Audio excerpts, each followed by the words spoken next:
Biblia inamzungumzia mwanadamu ya kwamba yeye pamoja na Mungu kumtengenezea mfumo mzuri ya kumfanya mwanadamu kuwa kiumbe mwenye raha na amani tele, mwenyewe ameenda mbali akabuni mavumbuzi mengi.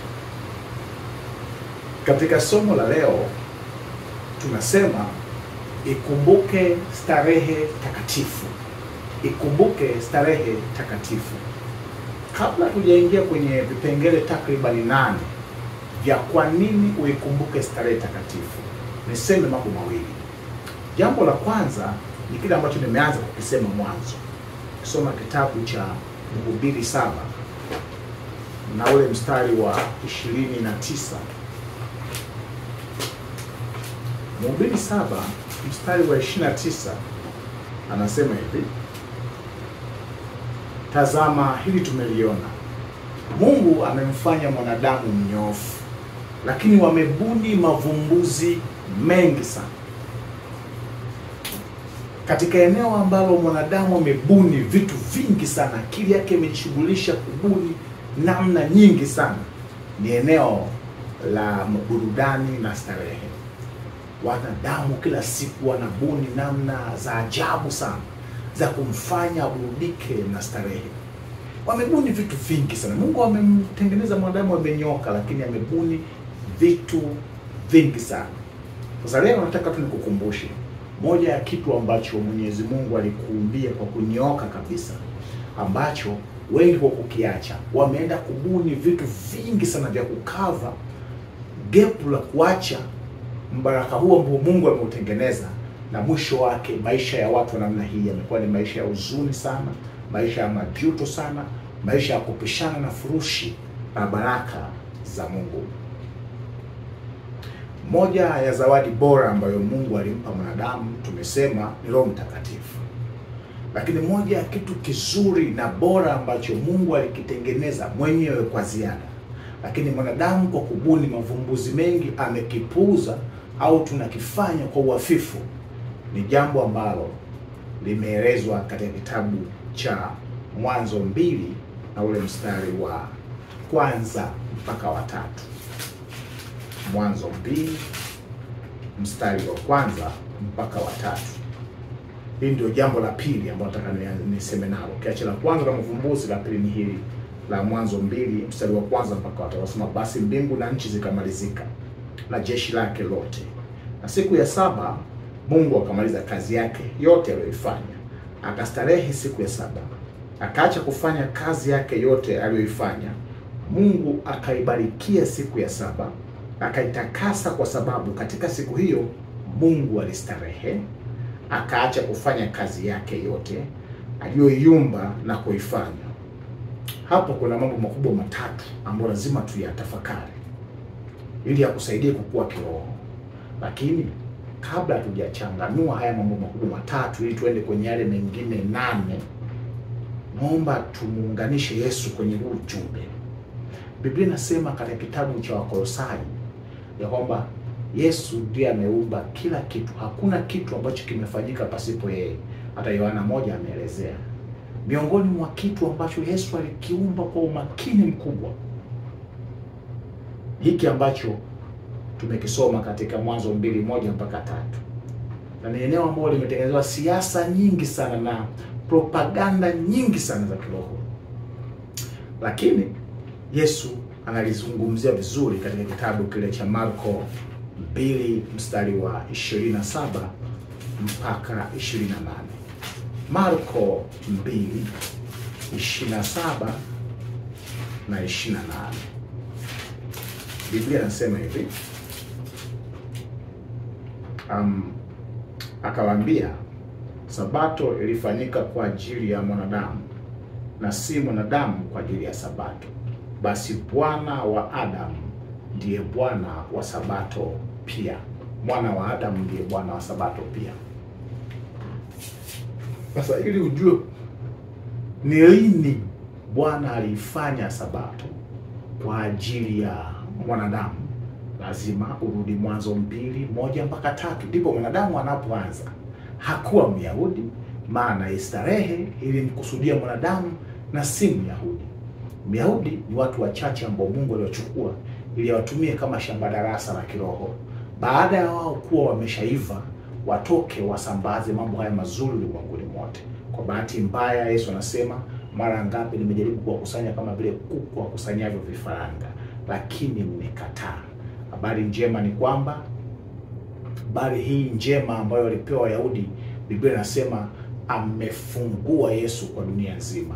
Hakuna mwanamke, hakuna mwanaume, hakuna mjinga, hakuna msomi, hakuna mtu wa kila kabila, rangi na jamaa, wote tunaalikwa kushiriki baraka hii. Sasa baraka hii ambayo imetamkwa hapa kama Sabato, jina lake lingine maandiko yanaliita hiyo ni siku ya starehe takatifu. Sasa turudi kwenye ile mambo matatu ambayo tunayapata katika kitabu cha Mwanzo 2 mstari wa 1 mpaka wa 3. Jambo la kwanza, Biblia inasema Mungu alipumzika. Sasa kupumzika, mwanadamu akisikia neno kupumzika, ajua mapumziko ni baada ya kuchoka. Sasa ukisema Mungu amepumzika, utasema ya kwamba Mungu alichoka. Lakini Biblia inasema Isaya 40:18 kwamba Bwana Mungu wetu yeye hazimii wala hachoki. Kwa hapa alikuwa anamaanisha kitu kingine, maana yeye hachoki wala hazimii. Alikuwa anamaanisha ni kupumzika, maana yake ni kukoma kufanya kazi, kuacha kufanya kazi. Kimsingi dunia ilipaswa kuumbwa kwa siku 6. Baada ya hapo mambo yaendelee vile siku sita. Lakini Mungu akapumzika, akakati kazi zake, akasitisha shughuli zake, akiwa amemuumba mwanadamu katika siku ya 6. Kwa siku ya 7 akaidesign kwa masaa 24, akaiacha, akaelezea vizuri katika ile amri ya 4 ya Kutoka 28 mpaka 12 nafikiri, anasema na Yesu amerudia hapa, ni kwamba ni kwa ajili ya mwanadamu. Kimsingi siku hii moja iliongeza makusudi kwa ajili ya watu kupata starehe halisi, starehe takatifu.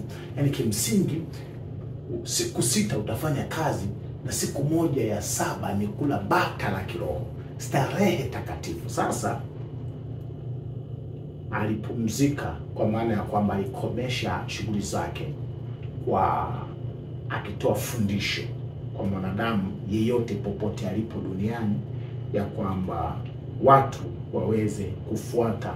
Huo ndio mfumo ambao utamfanya mwanadamu aishi kwa ustawi wa level ya juu kabisa. Huwa anasema Mungu wetu ni mfalme, na watu wengi kwa sababu wamezoea serikali za kuchakachuka hizi za kidemokrasia, hawana uzoefu wa kutosha na serikali za kifalme.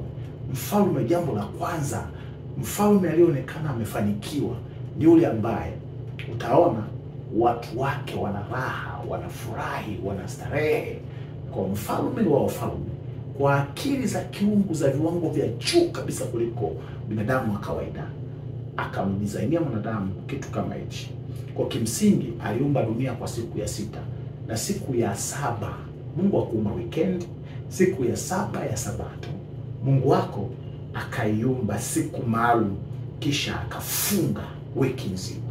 Akatoa maelekezo kwamba siku 6 tutafanya kazi, siku ya 7 ni ya kustarehe pamoja na Mungu. Jambo la pili alilofanya katika siku hii ya starehe takatifu, anasema aliibariki siku ya Sabato. Sasa Yesu alipobariki alifanya nini? Moja, alifanya kuwa ni siku maalum ya kutoa fadhila kwa watu ambao wanakumbuka siku hii. Pili, aliitenga kuwa ni siku maalum, pamoja na kwamba Mungu anabariki siku zote za kawaida, lakini siku hii aliitenga maalum kwa wale ambao wataiadhimisha kwa viwango vya juu. Itakuwa ni sio tu starehe ya kawaida, ni starehe yenye kuambatana na kujazwa mafurushi ya baraka kutoka mbinguni. Na ndio maana ukiangalia kati ya miujiza takriban 37 ambazo alizifanya Yesu hapa duniani, ambazo zimerekodiwa katika maandiko matakatifu, asilimia kubwa ya miujiza ya baraka ya uponyaji, kupindua mapepo na kuleta mazingira bora kwa waliokuwa na shida, ilifanyika katika siku hii ya starehe. Ni siku ya kustareheshwa hata magonjwa. Lakini pia jambo la tatu, aliitakasa. Na hili ni jambo la muhimu sana. Neno kutakasa au kusanctify ni kukifanya kitu kuwa kitakatifu na au kukitenga kwa ajili ya shughuli maalum. Angeweza kuishia siku ya 6, nimeshasema, lakini akaongeza siku nyingine moja ya 7 ya akaitenga maalum kwa ajili ya shughuli maalum. Sasa wewe ukitenga nyingine, maana yake wewe ni Mungu. Utasema kuna vitu fulani hapa takwambia. Sasa hii ilikuwa imekusudiwa kuwafanya wanadamu waishi katika viwango vya juu vya ubora kabisa. Lakini Biblia inasema mara ngapi nimejaribu kuwakusanya, kama vile kuku ajaribu kukusanya vifaranga vyake, lakini wamekataa. Kuna vitu ambavyo ni bora sana, wenye viwango vya juu sana, ambavyo Mungu wako ameviandika na ametuandalia sisi kama sherehe kubwa, lakini tumeshindwa. Wako watu wengi wataingia mbinguni, lakini wengi wataingia mbinguni, wakifika mbinguni watalia machozi. Sio kila chozi atakalolia mtu akifika mbinguni ni kwa sababu ya uchungu wa kukosa wapenzi wao ambao watakuwa waliamua kuingia katika kuunga juhudi za katika jamaa kaadui Ibilisi. Wengi watakuwa ni kwa sababu walipishana na baraka zao nyingi, wakaishi maisha ya magonjwa, maisha ya tabu, maisha ya huzuni, maisha ya mashaka, maisha ya ukosefu wa baraka na unyevunyevu wa matone ya baraka za Mungu, kwa kuamua kujishughulisha na mavumbuzi mengi kwa katika vitu ambavyo Mwenyezi Mungu ameshavinyoosha. Kwa hiyo niseme nini basi? Ili kuwapa mfano, baada ya kuwa Mungu ameshamuumba mwanadamu, aliwafanyia muujiza wa kushusha mana jangwani katika siku ile ya 6, ili kuonyesha kwamba hii starehe naikumbuka hii niliwaandalia, sema tu dhambi zimekuwa shida na mmekuwa tumwani. Katika siku ile ya 6 alishusha package zaidi kubwa ya mana. Na mana watu wengi hawaelewi. Kwa mujibu wa kitabu cha Zaburi, mana ilikuwa ni the food for warriors and angels, ni chakula kwa ajili ya mashujaa, chakula kwa ajili ya malaika. Mungu akashusha best food ya mbinguni, akawashushia watoto wake. Na siku ya 7 lengo lake alitaka wastarehe kwa kuitumia katika ibada na mambo mengine muhimu. Sasa ni mambo gani ambayo tunajifunza au tunayachukua katika siku hii ya 7? Baraka gani ambazo tunajifunza katika siku hii ya 7 ambayo tunaita ni siku ya starehe takatifu? Niweke tahadhari kwamba siku hii ya starehe takatifu sio siku yoyote katika wiki. Anayesema vile anajaribu kuingia ndani sana, kufanya kosa baya, kumedit maelekezo ya Mungu. Dunia iliumbwa kuanzia siku ya Jumapili ya kwanza ya juma mpaka siku ya Ijumaa ambapo mwanadamu aliumbwa. Na kwa mujibu wa Biblia ya tafsiri ya kisasa, wale wanawake walioenda kaburini Yesu alipofufuka walienda siku ya kwanza ya juma, na inaandikwa siku ya Jumapili, na kuonesha kwamba hiki kitu ni kitu siri ya siku ya Sabato ambayo ni starehe takatifu. Ukienda Poland, Sabato, ukienda Kihispania, lugha nyingi hadi zile za asili ambazo hata dini haijafika, siku ya Jumamosi ina jina ambalo liko sawa kabisa na neno Sabato, au kama itakuwa tofauti, maana yake inakuwa ni pumziko. Hii inaonyesha ya kwamba wanadamu wote ulimwenguni mote chanzo chetu ni kimoja, na kuna baadhi ya vitu tulivishare hata tulipotawanyika katika ile nchi, katika ile Babeli, ile Mwanzo nafikiri 11 ambapo watu walitawanya na kutawanyika. Bado kuna vitu tunavishare, na moja ya kitu ambacho ni ukumbusho wa milele ni ukumbusho wa siku ya Sabato. Sio swala la Wayahudi tu, ni swala la dunia nzima. Kwa Sabato ni Ijumaa jioni mpaka Jumamosi jioni, ambayo ndio siku ambayo Mungu anaita ni starehe takatifu. Nisikuchoshe sana. Yako mambo ya msingi mazuri, mambo takriban 8. Kwa nini starehe takatifu? Na ina maana gani kwa mcha Mungu wa siku za mwisho? Ina maana gani katika ukuaji wako kiroho? Moja, siku hii ambayo Mungu alidesign ya 7 ni kumbukumbu ya milele zote ya uumbaji. Haikomi Yesu alipokuja baada ya mara ya kwanza na akafufuka siku ya Jumapili, na Jumapili ikawa ni mbadala wa siku hii ya saba. Hapana, itabaki vile vile, maana tukio la kukombolewa kwa mwanadamu ni tukio la uumbaji, pia ni uumbwaji upya. Co-creation, uumbaji ndio msingi wa mahusiano ya mwanadamu na Mungu wake. Inatoa maelekezo kwa mwanadamu wa siku zote kumwabudu Mungu kama muumbaji. Katika kitabu cha Ufunuo 14 mstari wa 6, alipoona malaika mwingine mwenye injili ya milele akiruka, akatamka kwa sauti kuu, mcheni Mungu na kumtukuza, maana saa ya hukumu yake imekuja. Msujudieni yeye alizifanya mbingu, bahari na nchi na vyote vilivyomo. Ujumbe huu wa malaika kwa wakazi wa dunia wa kipindi cha mwisho ni ujumbe unaowaita watu warudie starehe takatifu kama sehemu ya ishara ya ibada kwa Mungu wa mbinguni wa milele. Na mwanadamu umetokana na Mungu, na kushikamana na Mungu ndio usalama wako. Na moja ya ishara kwamba maisha yako yanashikamana na Mungu ili uweze kukuzwa na kuwa promoted kiroho ni kujikita katika kuheshimu kumbukumbu ya uumbaji wako ambayo inafanyika, na ukombozi wako ambayo inafanyika mara moja kwa wiki, siku ya Ijumaa jioni mpaka Jumamosi jioni. Hii ni kitu cha msingi sana katika tafakari zako za kukua kiroho. Kwa nini ni la muhimu? Ni kumbukumbu ya milele, kwa sababu kitabu cha Isaya 66 mstari wa 23, maandiko yanasema katika ile nchi mpya ambayo Mungu ametuandalia, na Yesu ameondoka kwa shamla kubwa sana, akisema anakwenda kutuandalia katika nchi hiyo. Yesu anasema, Biblia inasema 66:23 Isaya anasema itakuwa mwezi mpya hata mwezi mpya, sabato hata sabato, wanadamu wote watakusanyika. Kwa unavyofanya zoezi la kukumbuka hii starehe takatifu unapokuwa duniani kwa kadri iitwapo leo, ndivyo ambavyo unafanya ukomavu wa uzoefu wa kuabudu na Mungu sabato ta sabato, hata baada ya dunia hii kuwa imechomwa moto ikaumbwa nyingine mpya na ukaishi kule na Mungu. Lakini vitu hivi vitaendelea kukumbukwa, maana vilitengenezwa kabla ya dhambi, na lazima tukumbuke tuweze kumappreciate Mungu wetu. Jambo la pili, sabato ni ishara au ni siku starehe takatifu, ni sign au ishara ya ukombozi wa mwanadamu.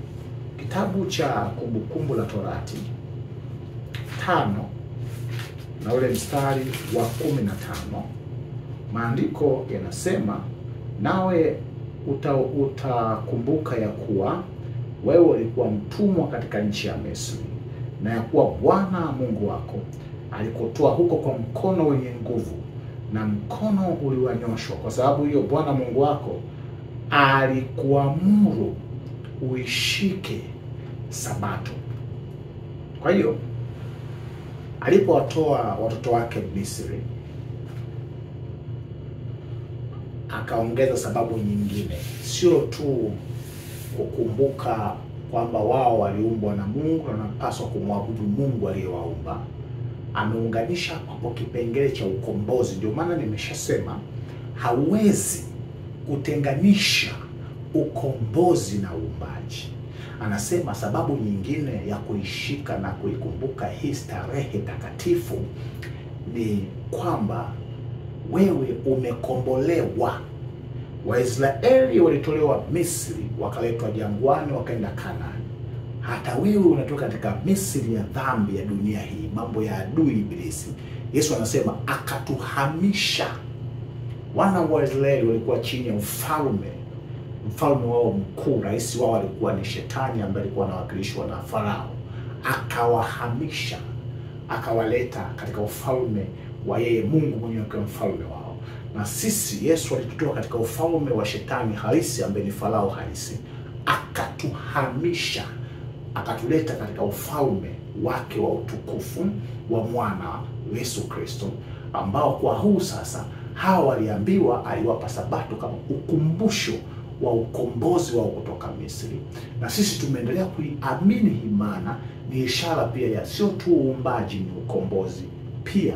Kwa hiyo mcha Mungu yeyote atajikuta akistarehe starehe takatifu kwa namna ambayo si ya kawaida. Yesu alipumzika baada ya ukombozi, na sisi inabidi tuungane naye baada ya ukombozi. Siku ile Ijumaa mida ya saa 9 aliposalimu amri yake na akautoa uhai wake, maana anasema hakuna mtu anayeweza kunitolea uhai, na utoa uhai wangu kisha nitauchukua. Alipoutoa uhai wake siku ile ya Sabato akapumzika, akatulia, akitukumbusha kwamba hata sisi pamoja ya kwamba tunalo pumziko la rohoni, lakini tunapaswa kuwa na siku moja ya Sabato ya Ijumaa ambayo ni moja, haibadiliki, Ijumaa jioni mpaka Jumamosi jioni, kama siku ya starehe takatifu ya kiibada. Jambo la tatu, Sabato au siku hii ya starehe takatifu ambayo Mungu ameiagiza kila mwanadamu anayempenda Mungu aikumbuke, ni ishara ya utakaso au kutakaswa kwetu. Kitabu cha Kutoka 31 na mstari wa 13, kuna jambo Mungu analisema hapa la muhimu sana.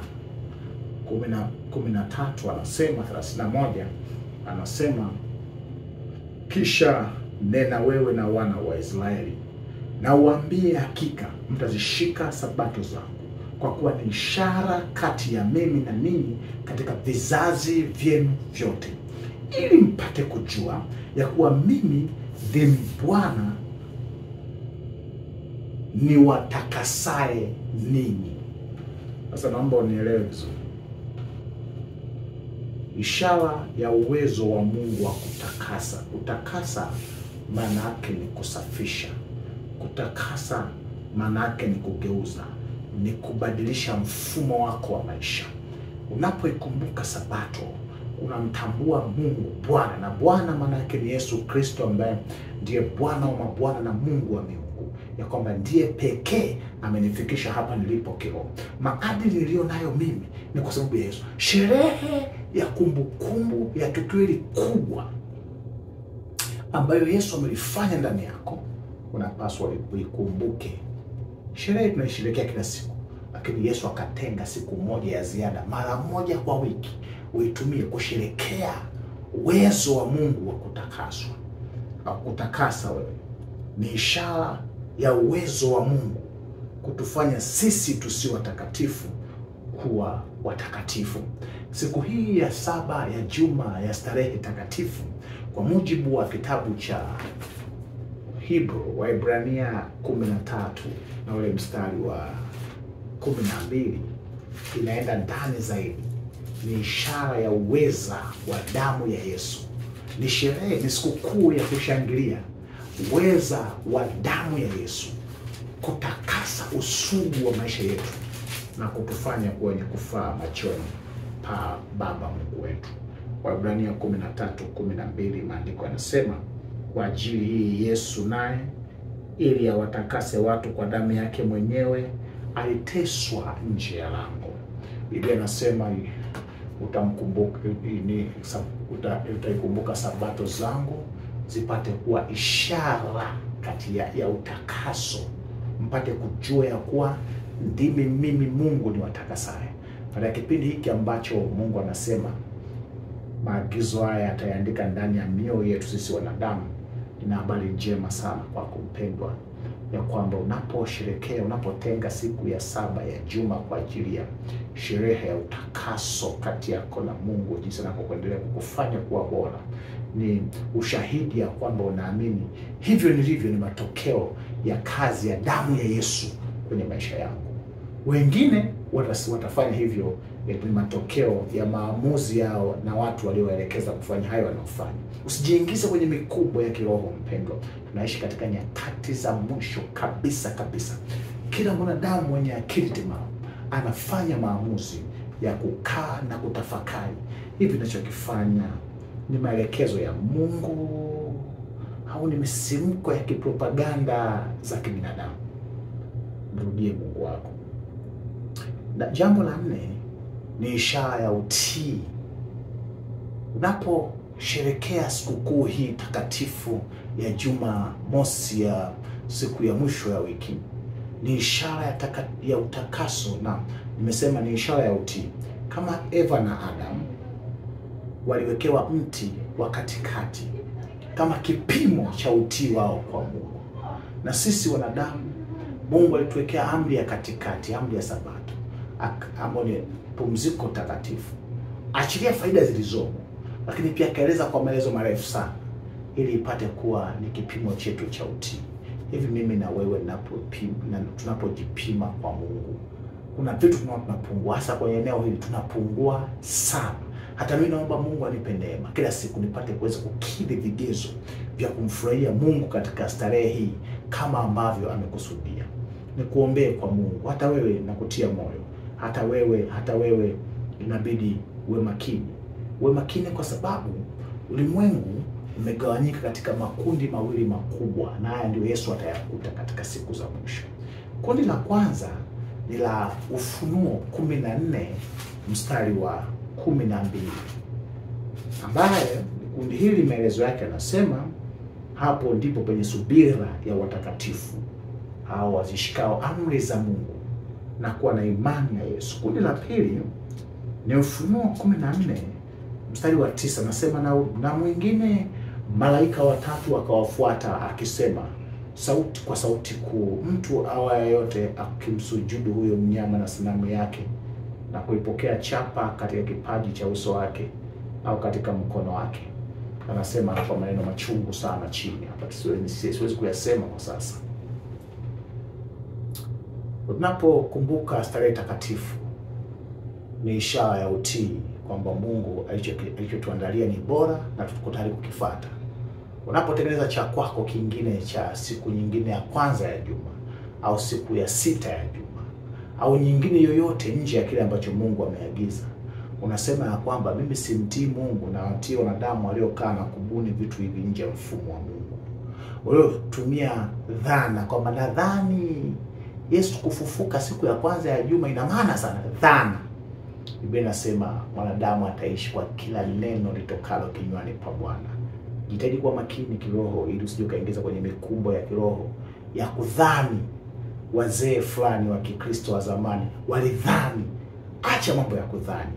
Fanya hivi ndivyo Mungu asemavyo, ili uingie kwenye kundi la kwanza, hao wazishikao amri za Mungu, ikiwemo ile ya 4 ya Kutoka 20:8 mpaka 11:12 na 11, na kuwa nayo imani ya Yesu Kristo. Na usijokea kwenye kundi la huyu mnyama na vitu vyake vingi ambavyo vimeelezewa hapa. Sababu ya 5 kwa nini starehe takatifu ni chombo kinachokomaza urafiki na Mungu. Kipimo cha urafiki wako na rafiki yako ni muda ambao unaotumia kuwa naye, muda unaotumia kuchat naye, muda unaotumia kuongea naye. Sasa tayari Mungu ameshatuandalia template au framework ambayo sisi wanadamu tukitembea kwenye hivi vipimo tayari unajikuta urafiki wako na Mungu unakuwa umekomaa sana. Akatengeneza mfumo ambao, kwa mfano, wana wa Israeli walikuwa wanatoa dhabihu ya asubuhi na dhabihu ya jioni, ambayo ni kama dua fulani ambayo wanafanya na Mungu. Lakini katika siku ile ya 7 walitoa yote kwa ajili ya kukaa na Mungu na kusherehekea na Mungu na kuchati na Mungu na kurekebishwa makosa yao na Mungu na kupewa baraka za utakaso na kukombolewa na kumbukumbu ya kwamba maisha yangu nayoishi kama ni ya dhambi hayafai, mimi ni mtu aliyekombolewa. Na waliotii maagizo ya kina Kalebu, wakina Yoshua, yaliwapa maisha bora sana walipokuwa duniani, na mbinguni tutakutana nao. Kwa hiyo ni ishara, yani ni chombo kinachoonyesha urafiki wako, kinachokomaza urafiki wako na Mungu. Ikiwa unahitaji kukomaa kiurafiki na Mungu, hebu heshimu vigezo na viwango hivi vya siku ya 7 ya starehe ambayo Mungu aliweka ili upate kustarehe pamoja na Mungu. Nasema nini tena? Nyama inampatia mwanadamu urafiki wa kiwango cha juu sana na muumbaji wake. Bila Sabato siku zote zingekuwa ni uchovu na tunasahau. Ndio maana wanasayansi ambao wengi wako bize kutafuta mavumbuzi mbalimbali. Wameshindwa kutenga muda angalau mmoja. Wamekuwa ni watu, kundi la kwanza la watu ambao wanadanganywa na propaganda za evolution, propaganda za atheism, Big Bang Theory, na akili zao zimepofushwa wasione ukuu na uweza wa Mungu, hasa katika starehe takatifu ya siku ya 7 ya juma, ya Ijumaa jioni mpaka Jumamosi jioni, ambao ni baraka kubwa sana ambayo Mungu alimpa mwanadamu. Lakini pia katika siku hii, kwa nini unakuwa na urafiki karibu na Mungu? Ni siku ambayo unatumia kwa ajili ya maombi, neno la Mungu, nyimbo, kubadilishana uzoefu na watakatifu wenzako, lakini pia unaitumia kwa ajili ya kumshuhudia Mungu na uweza wake na kushare vile vitu ambavyo Mwenyezi Mungu amekupa.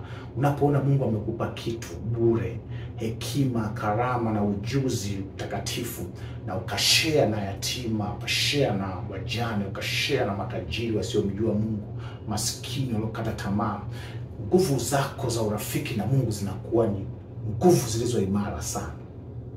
Jambo la 6, starehe hii takatifu ni ishara ya haki kwa imani. Biblia inasema mwanadamu mwenye haki ataishi kwa imani. Na Biblia inasema imani chanzo chake ni kusikia.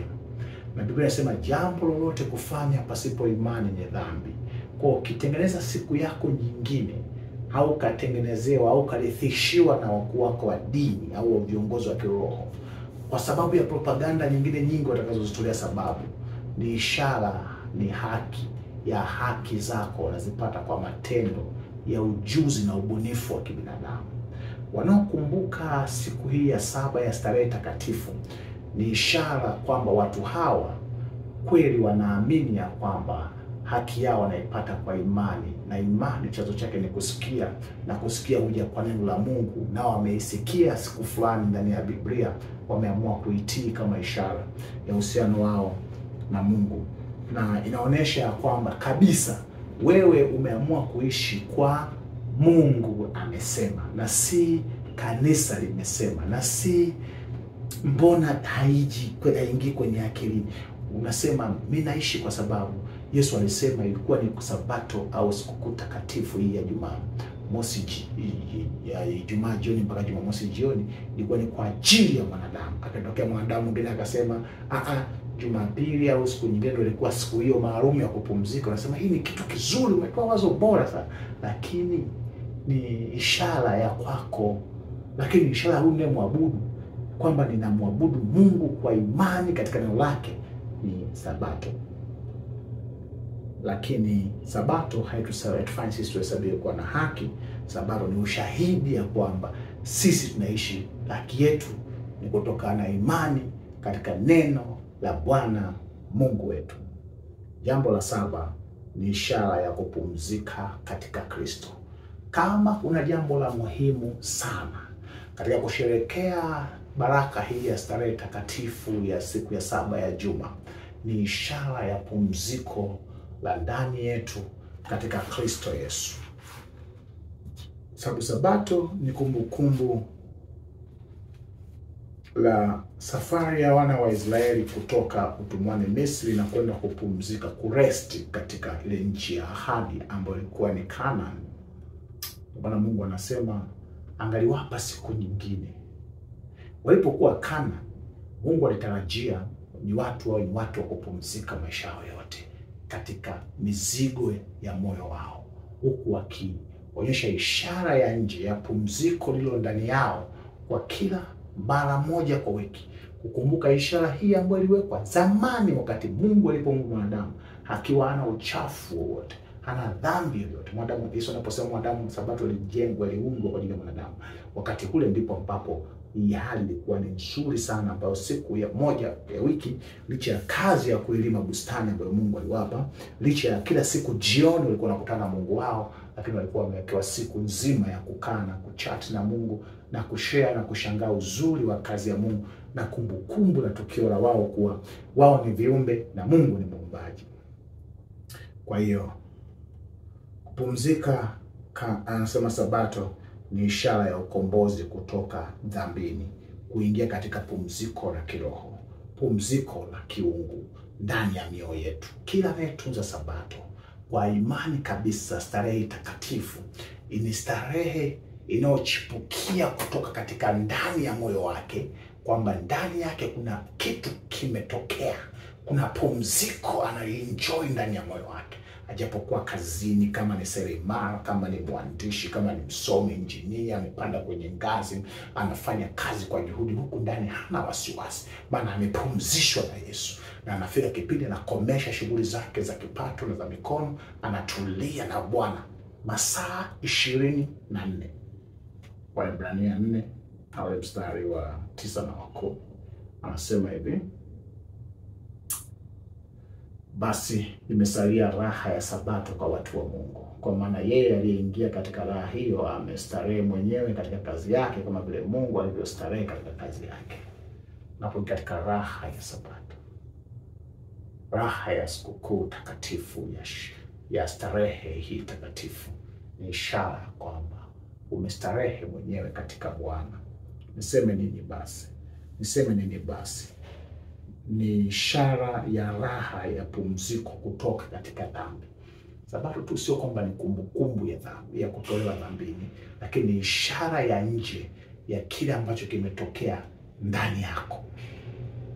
Jambo la mwisho, moja ya faida kubwa ambayo tunaionyesha, ambayo tunajifunza leo, ni kwamba kama Mungu anaita kwamba siku hiyo itakuwa ni siku ya starehe takatifu kwenu, manake starehe hii takatifu unapoikumbuka kwa mahadhi ambayo Mungu ameelekeza, ukaitumia kwa ajili ya ibada, kwa ajili ya kutafakari ukuu na uweza wa Mungu, kwa ajili ya kukana, inaitwa ni Holy Convocation, kusanyiko takatifu, kitabu cha Walawi 23:3, kwa ajili ya kukusanyika na wadau wenzako wa kiroho, kwa ajili ya kuonyesha huduma zako. Inaua hamasa ya starehe za kianasa nyingine zote kwenye maisha yako. Hii ni faida ya muhimu sana, naomba uzingatie. Sabato, anayekumbuka Sabato kwa usahihi wake hawezi kubabaishwa na starehe nyingine za kianasa ambazo zitamvuta na kumtoa kwa Mungu. Na ndio maana leo utakuta mtu anaimba kwaya Jumamosi, Jumapili, Jumatatu, Jumanne, Jumatano, anaimba vitu vya ajabu vya wale jamaa wale wa yule kijana adui wa Mungu.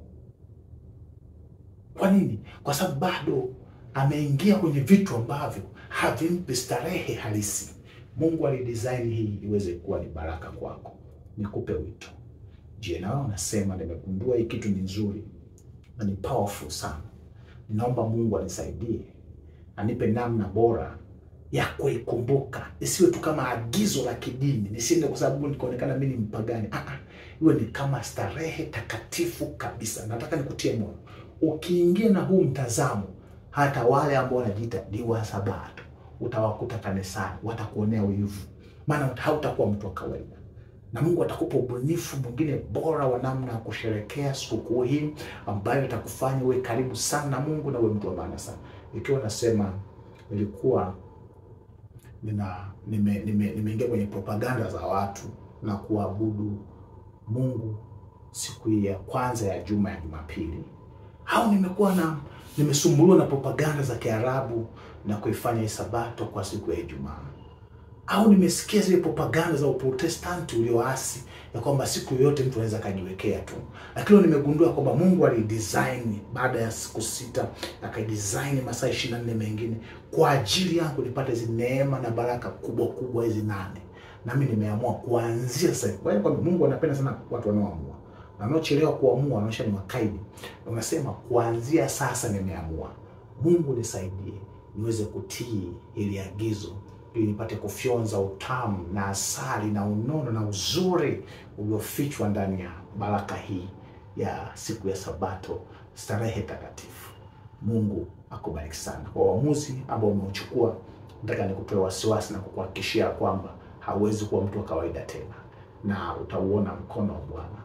Basi tuombe. Asante Mungu wa mbinguni, ninaposoma maneno haya mwenyewe naona napungua kabisa.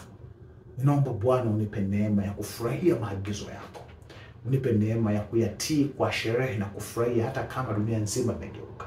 Lakini mtoto wako ninaomba Bwana na yeye umwangalie, kwa sababu ameamua na yeye wa mtu wa ibada, lakini si ibada kama propaganda na maelekezo ya kisiasa ya kiroho. Ni propaganda, ni ibada sawa sawa na hivi ndivyo asemavyo Bwana, na ameamua kuanza kutii hii starehe takatifu ili aweze kuwa mnufaikaji wa baraka nyingi ambazo umezificha, na uponyaji mkubwa na uwezeshwaji mkubwa ambao umeficha ndani ya siku hii ya 7 ya wiki. Baba Mungu, ninaomba kwa maamuzi hayo tu maisha yake yabadilishe tangu sasa kwa jina la Yesu. Aanze kuona ukuu na uwezo wako kwenye maisha yake katika jina la Yesu. Amen.